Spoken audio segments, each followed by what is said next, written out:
కాకినాడ పోర్ట్లో గతంలో జరిగిన అక్రమ రవాణా గురించి ఉక్కుపాదంతో రాష్ట్ర ప్రభుత్వం అందరి సహకారంతో క్షేత్రస్థాయిలో మార్పు తీసుకురావాలనే చేసిన ప్రయత్నం చాలా వరకు మంచి రిజల్ట్సే అందిస్తూ ఉంది.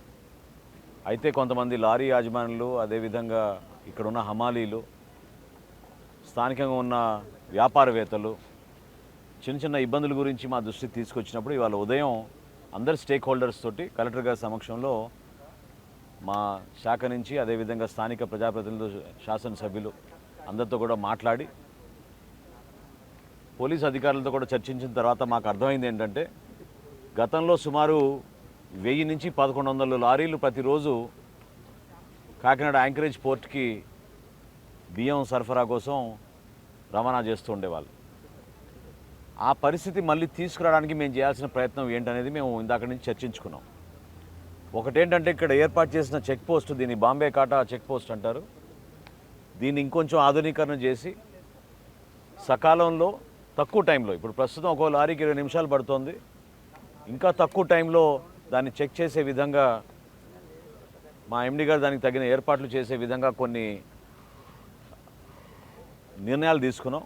అందులో ముఖ్యమైనది ఏంటంటే, టెక్నికల్ అసిస్టెంట్స్ని మేము మా సిబ్బందిని పెంచుతాం.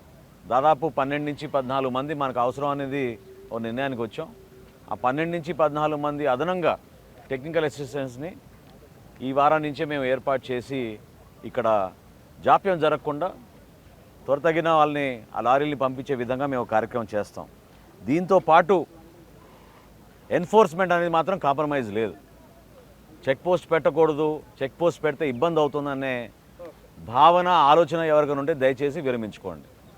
ఎందుకంటే కాకినాడ పోర్ట్ ఏర్పాటు చేసింది లీగల్ యాక్టివిటీస్ కోసం, ఈ ప్రాంతానికి మంచి పెట్టుబడులు రావడం కోసం, ఈ ప్రాంతం అభివృద్ధి చెందాలి, ఇతర దేశాల నుంచి మన సరుకులు తెచ్చుకున్నప్పుడు లేదా మనం ఎగుమతి చేస్తున్నప్పుడు మంచి సౌకర్యం కల్పించాలని ప్రభుత్వం 400 ఎకరాలు దాదాపు ఒక ప్రైవేట్ యాజమానికి ఆ రోజున దారదత్తం చేశారు.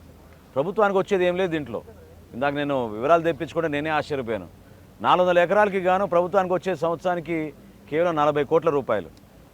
దానికోసం కాదు, ప్రజల కోసం ఇక్కడ మంచి వెసులుబాటు కల్పించాలి, సదుపాయాలు ఏర్పాటు చేయాలనే ఆలోచనతో ఇన్ఫ్రాస్ట్రక్చర్ని ప్రమోట్ చేస్తూ ప్రభుత్వం తీసుకున్న నిర్ణయం ఇది. సో కాకినాడ పోర్టు ఏ కుటుంబానికో ఒక వ్యక్తికో సంబంధించింది కాదు, ఈ రాష్ట్ర ప్రజల ఆస్తి. ఇది ఆస్తి కాపాడాల్సిన బాధ్యత కూడా మా పైన ఉంటుంది. సో ఎటువంటి ఇల్లీగల్ యాక్టివిటీ కూడా కాకినాడ పోర్టు నుంచి వాళ్ళు సాగించుకోవాలనుకుంటే మాత్రం అది జరగదు. దాన్ని అరికట్టడానికి కోసం మేము ప్రయత్నం చేస్తున్నాం. స్వార్థం లేకుండా నిజాయితీగా ప్రతి లారీని చెక్ చేస్తాం. లారీ చెక్ చేసిన తర్వాత సరుకు సరిగ్గా ఉంటే ఇబ్బంది పెట్టకుండా ఇమీడియట్గా పంపిస్తాం. దానికి 2 విధాలుగా టెస్టులు చేస్తున్నారు మా వాళ్ళు. ఒకటేంటంటే, ప్రతి బస్తాలో కూడా పోక్ చేసి శాంపిల్ తీసుకొని ఫిజికల్గా చెక్ చేస్తారు. అనుమానం వచ్చినప్పుడు యాసిడ్ టెస్ట్ చేస్తారు. యాసిడ్ టెస్ట్ చేసినప్పుడు 15 నుంచి 20 నిమిషాలు ఒక్కో సందర్భంలో జరగచ్చు. సో పార్బాయిల్డ్ రైసు లేదా ఇతర రైసులు ఏదైతే వాళ్ళు నిజాయితీగా కేంద్ర ప్రభుత్వం ఇచ్చిన అనుమతుల మేరకు వారు చేస్తుంటే ఎక్కడా ఇబ్బంది లేదు. కానీ ఆ విధంగా జరగడం లేదు. గతంలో మనం చూసాం. మేము గతంలో 2 రోజులు దాడి చేసినప్పుడు 50,000 మెట్రిక్ టన్నులు దొరికింది. 50,000 మెట్రిక్ టన్నులో 26,000 మెట్రిక్ టన్నులు మన పౌర సరఫరాల శాఖ నుంచి అందించాల్సిన పీడిఎస్ రైస్ దాంట్లో దొరికింది. వారిపైన కేసులు పెట్టాం, యాక్షన్ తీసుకుంటాం. అదేవిధంగా ఈరోజు ఇంకో నిర్ణయం తీసుకున్నాం. అదేంటంటే, ఎక్కడ కూడా ఇబ్బంది కలగకూడదు, వేగంగా జరగాలి, బార్జులు ఆగిపోతున్నాయి, షిప్పులు ఆగిపోతున్నాయి అనే ఆవేదన వాళ్ళు కూడా మాతో వ్యక్తపరిచారు అసోసియేషన్స్. తప్పకుండా దానికి వెసులుబాటు కల్పించడానికి ఈ రోజు నుంచి ఇంకొక చెక్ పోస్ట్ కూడా ఏర్పాటు చేయబోతున్నాం. సో లారీలు వచ్చి గంటలు గంటలు వెయిట్ చేయాల్సిన అవసరం లేదు. మా ఇంటర్నల్ టార్గెట్ ఏంటంటే, కనీసం 1000 లారీలు ప్రతిరోజు వచ్చే సోమవారం నుంచి చాలా పీస్ఫుల్గా ఒక మంచి వాతావరణంలో జరిగే విధంగా పోలీస్ అధికారులు కూడా చర్చించాం. వాళ్ళు కూడా సాధ్యమవుతుందని చెప్పారు. సో 3-4 డిపార్ట్మెంట్లు దీంట్లో అనుసంధానంగా చేయాల్సిన పని కాబట్టి 3 షిఫ్టుల్లో ఉదయం 6 నుంచి 2 వరకు ఒక షిఫ్టు, 2 గంటల నుంచి 10 వరకు ఒక షిఫ్టు, 10 నుంచి ఉదయం మళ్ళీ 6 వరకు ఇంకో షిఫ్టు. సో 3 షిఫ్టుల్లో ఈ 2 చెక్ పోస్టులు కూడా ప్రతిరోజు ఇబ్బంది కలగకుండా ఇక్కడ వ్యాపారవేత్తలకు కానీ వ్యాపార కార్యక్రమాలు కానివ్వండి, లీగల్గా జరిగే ప్రక్రియకి ఎక్కడ ఇబ్బంది ఆటంకాలు కలగకుండా మా శాఖ నుంచి, పోలీస్ శాఖ నుంచి, కస్టమ్స్ నుంచి, పోర్ట్ అధికారుల నుంచి ఎక్కడ కూడా ఇబ్బంది కలగకుండా మేము సమన్వయపరిచే బాధ్యత మాది. ఆ విధంగా మేము అడుగులు వేసుకుంటూ ముందుకెళ్తున్నాం. ఈ రోజున ఇంకొక చెక్ పోస్ట్ ప్రాంగణం కూడా ఐడెంటిఫై చేసాం. ఇప్పుడు అక్కడికి వెళ్తున్నాం. అది కూడా ఫైనలైజ్ చేసిన తర్వాత సోమవారం నుంచి 2 చెక్ పోస్టులు ప్రతి ఒక్కరికి అందుబాటులో ఉంటాయని ఈ సందర్భంగా మీకు తెలుసుకోండి.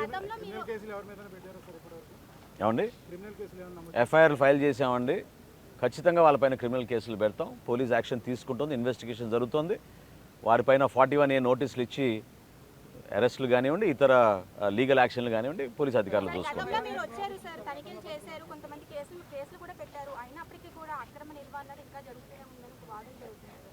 ఒకే రోజులో మార్పు రాదండి. మా వంతు మేము ప్రయత్నం చేస్తున్నాం. వాస్తవంగా వాళ్ళ స్కేల్ అనేది చాలా ఎక్కువ, వాళ్ళ స్థాయి అనేది భయంకరంగా పెంచేసుకున్నారు. లోతుగా పాతుకుపోయిన వ్యవస్థ ఇది. ఆ మాఫియా అనేది కాకినాడ పోర్టును ఒక అడ్డాగా మార్చుకుని రాష్ట్ర వ్యాప్తంగా బియ్యాన్ని తరలించుకుని కాకినాడకు వచ్చేటట్టు వాళ్ళు గ్రీన్ ఛానల్ ఏర్పాటు చేసుకున్నారు గతంలో. దాన్ని అరకట్టగలిగాం. ఎక్కడికక్కడ దాడులు జరుగుతున్నాయి. నిన్న కూడా పశ్చిమ గోదావరి జిల్లాలో, అదేవిధంగా ప్రతి జిల్లాలో కూడా, ప్రకాశంలో కానివ్వండి, నెల్లూరులో కానివ్వండి, చిత్తూరులో కానివ్వండి, అన్ని జిల్లాల్లో కూడా మా డిప్యూటీ తహసీల్దార్లు, స్థానికంగా ఉన్న రెవెన్యూ సిబ్బంది, జాయింట్ కలెక్టర్లు వాళ్ళ ఆధ్వర్యంలో ప్రతి చోట కూడా దాడులు ప్రతిరోజు జరుగుతూ ఉన్నాయి. అది అరికట్టే బాధ్యత మాది. తప్పకుండా చేస్తాం.